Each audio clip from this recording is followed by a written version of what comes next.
สรุปสายสด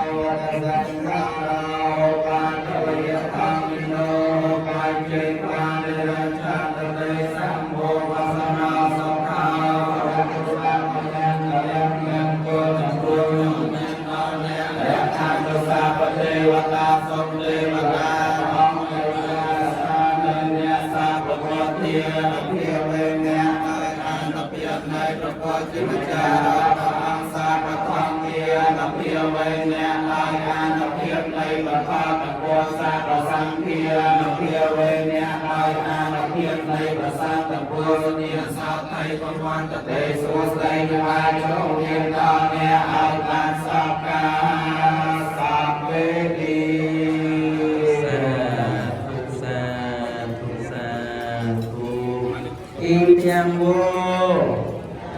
เยียตนางเฮาโตสุขิตาเฮาโตเยียตะยาวសូមផលបុណ្យទាននេះសូមបានសម្រេចដល់ញាតិទាំងឡាយរបស់ខ្ញុំសូមញាតិទាំងឡាយរបស់ខ្ញុំ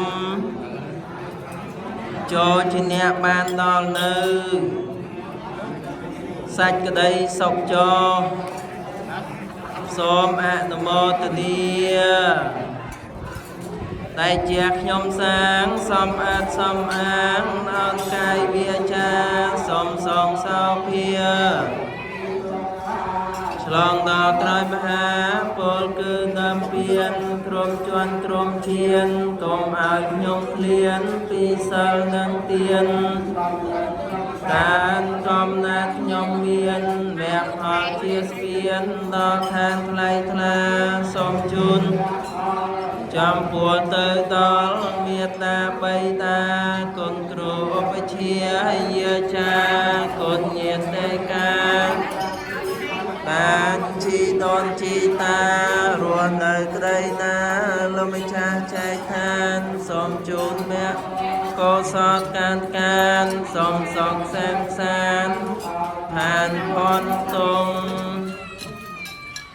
បុណ្យទានដែលយើងខ្ញុំបានធ្វើហើយព្រះគុណហើយសូមសា